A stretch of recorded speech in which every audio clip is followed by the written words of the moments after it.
The Daily Show desk had survived 30 years of political chaos, presidential administrations, cultural crises, and moments so absurd that only comedy could process them adequately.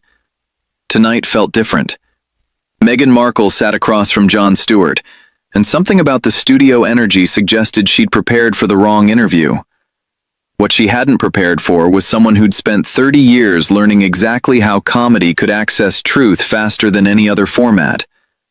Jon opened warmly, called her appearance genuinely brave, said coming on a Monday night specifically, his night, the one that mattered, took something. He made it sound like a compliment. Meghan, cautiously composed, settled into the guest chair with practiced warmth. Then Jon asked about the UK trip she didn't fully make. What Meghan said made Jon's expression shift from warmth to something that had been waiting patiently for exactly this moment.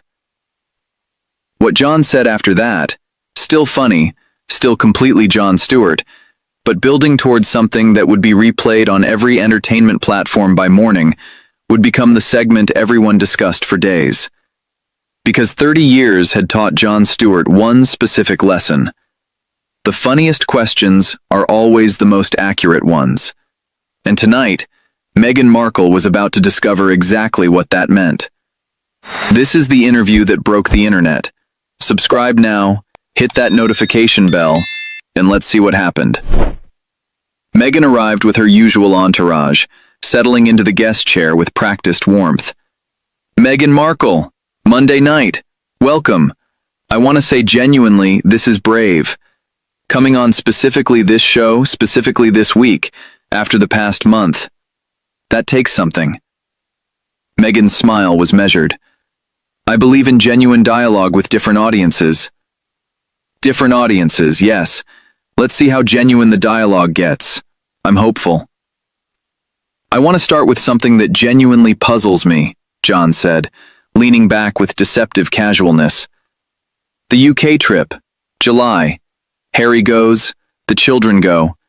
There's a Highgrove reunion with the king. Genuinely significant, genuinely positive. You went too, apparently, though the initial reporting suggested you might not. Help me reconstruct the timeline because it got confusing. Meghan's expression was controlled. We traveled as a family, which was always the intention. Always the intention, yet sources close to you described it as quite stressful, and one description from a sympathetic biographer used the word nightmare. Both your team and the palace gave conflicting accounts of the accommodation situation. What was the actual sequence of events? Security logistics required adjustment throughout. Adjustment. That's a good word. I use it when I'm avoiding specificity. What specifically adjusted? Because from outside it looks like something went sideways, and then everyone managed the story differently afterward. Every complex international trip involves real-time decisions. Real-time decisions that became public disputes between your office and Buckingham Palace. Those disputes don't usually happen when real-time decisions go smoothly. The children, Jon continued, his tone shifting slightly but the curiosity remaining constant. They went to Highgrove. They met their grandfather, the king, apparently for the first time properly in years. That's genuinely wonderful news. But the meeting was completely secret. No advance notice, no photographs, no confirmation until afterward. Why? We protect our children's private moments. You've done Netflix documentaries about private moments. You've described moments in documentaries that most parents would consider extremely private. What made this specific meeting require a level of secrecy you haven't applied to previous family content? The children's emotional well-being required discretion. Meeting your grandfather is emotionally complex enough to require operational secrecy? That's an interesting framing for what most families would describe as a nice visit. Meghan grabbed her water.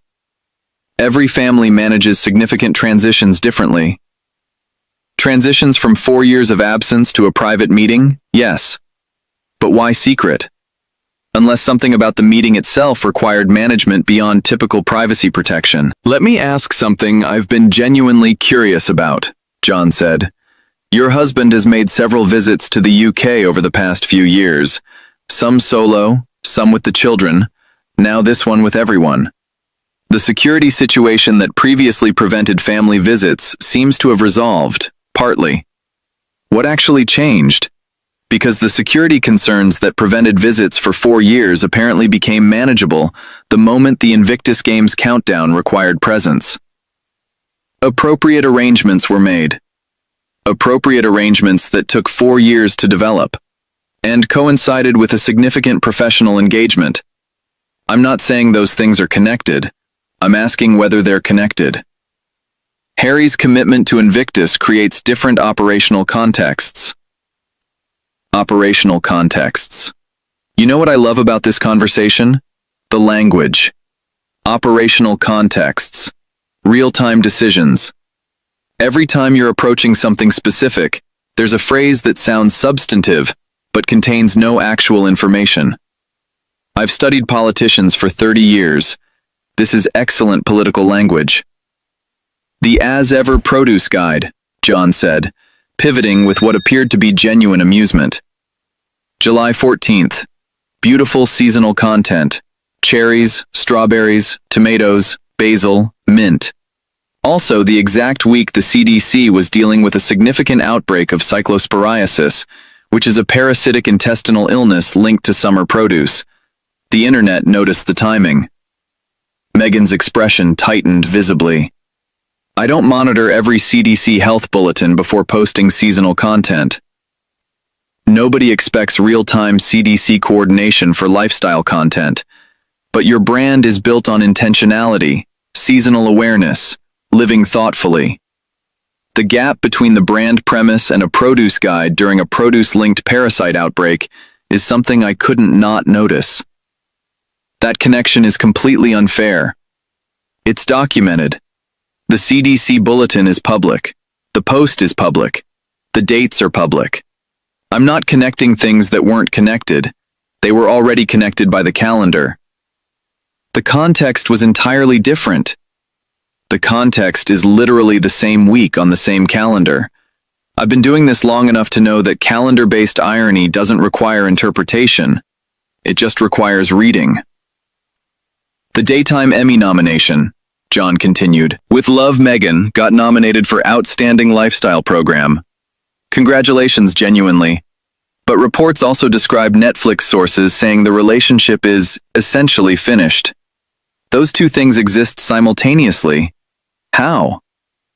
Recognition from the Television Academy is meaningful regardless of business dynamics. It's meaningful and also somewhat confusing. The show that's apparently ending its Netflix relationship gets an Emmy nomination. Is there a category for generated significant industry conversation despite commercial trajectory? Creative success and commercial performance are different metrics. Sure, but most people running a lifestyle brand would describe them as related metrics. Creative success that doesn't produce commercial success is usually called something other than success. You're reducing complex creative work to purely commercial terms. I'm asking how success and failure exist simultaneously for the same project.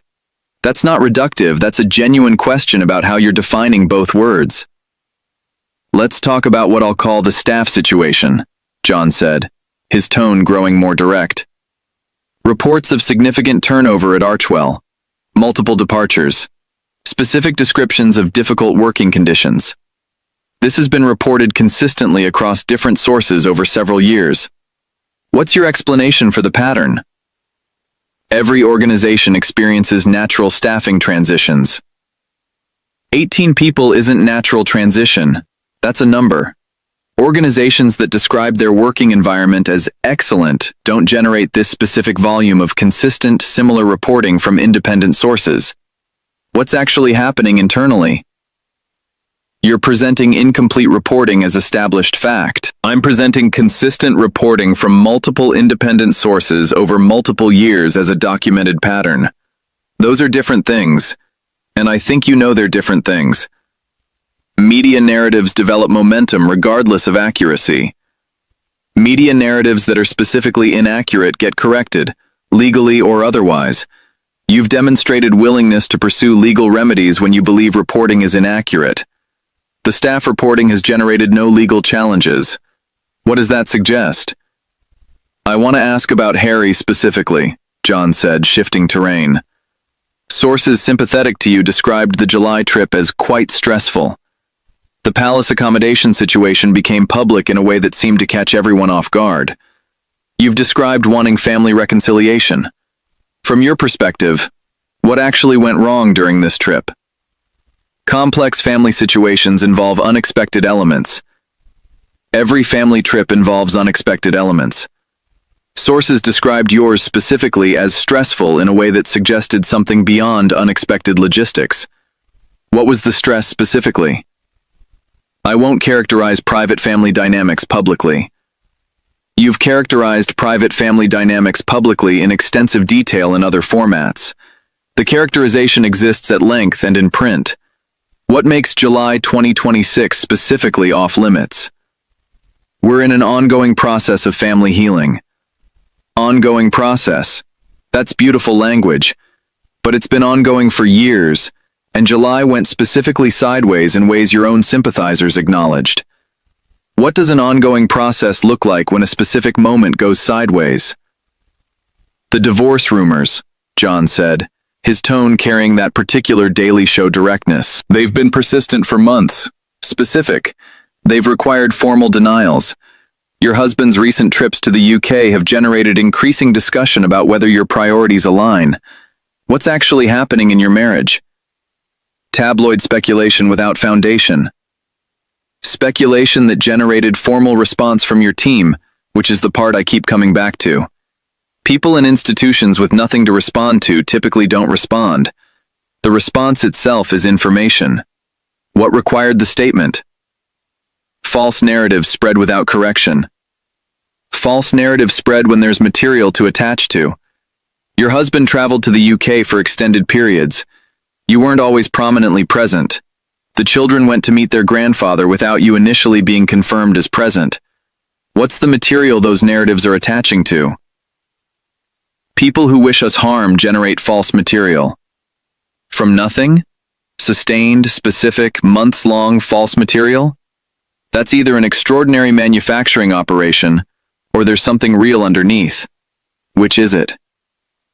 Let me try something different, Jon said, leaning forward with genuine curiosity. 30 years of this show. I've asked this question of presidents, senators, executives, celebrities. What do you actually want? Not for Archewell, not for your brand, not for your advocacy work. What does Meghan Markle, the person, want her life to look like 5 years from now? Silence. Meghan looked momentarily genuinely caught. The practiced composure flickered. My personal aspirations are... If the next word is private, I want to point out that you've shared personal aspirations in documentaries, books, and interviews at considerable length. What's different about this question? I focus on forward momentum rather than projection. Forward momentum toward what? That's the question.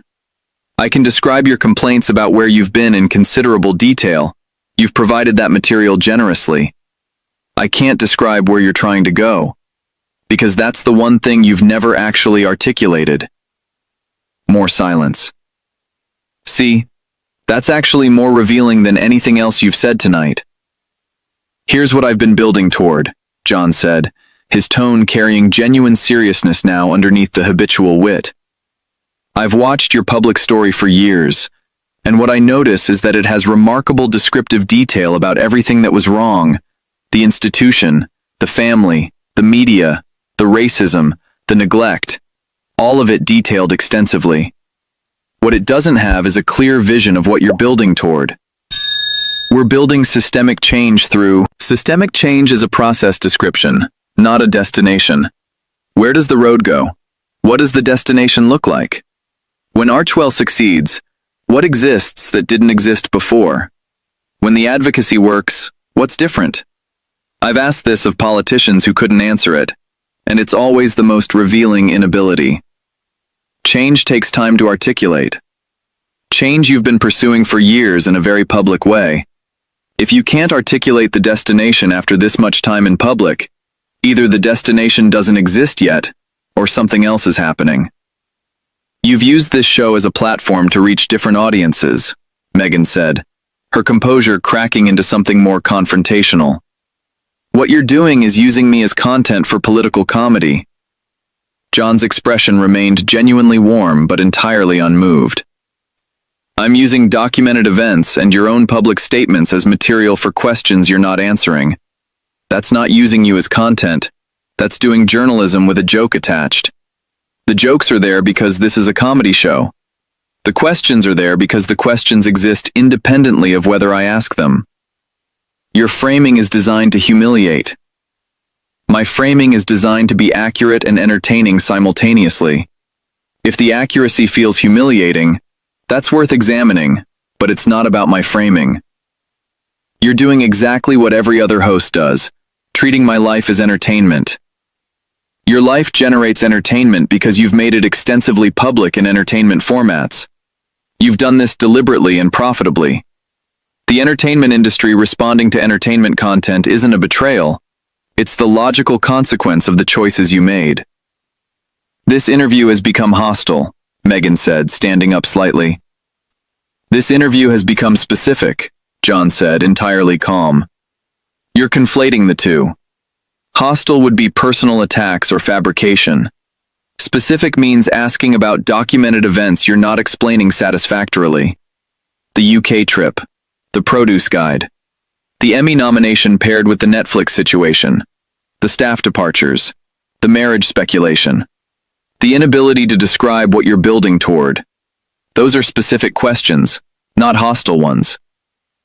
I came here expecting genuine dialogue. You've had genuine dialogue. Genuine dialogue includes questions you can't answer with talking points. That's what makes it genuine rather than managed. You're not interested in understanding. You're interested in catching me. I'm interested in understanding, which is why I keep asking the same questions in different ways, hoping the answer changes. It hasn't yet. That's not me not being interested. That's you not providing the understanding I'm looking for. Meghan grabbed her purse with the deliberateness of someone who'd made a decision. This show exploits people. This show asks people questions they'd rather not answer. Those are very different activities. Exploitation involves taking something from someone. Questions involve inviting someone to provide something. You've provided very little tonight. That's not exploitation. That's an unsuccessful invitation. History will judge what happened here. History will have good documentation of this specific period of your public life. The produce guide timing. The Emmy nomination for the show that's apparently ending. The UK trip that your sympathizers described as stressful. The ongoing marriage speculation. The staff pattern. The inability to describe a destination for all this effort. History will have all of that. He paused. History will also have this conversation, which was an opportunity to address those things directly and clearly. That opportunity is leaving with you. Meghan moved toward the exit. I genuinely hoped tonight would go differently, Jon said, his tone carrying something honest underneath the wit. Not because I expected you to be comfortable. Discomfort is fine. I've made senators uncomfortable. I've made presidents uncomfortable. Discomfort is sometimes what accuracy produces. I hoped you'd stay in the discomfort long enough to say something real. Meghan paused at the studio door. You're not interested in something real.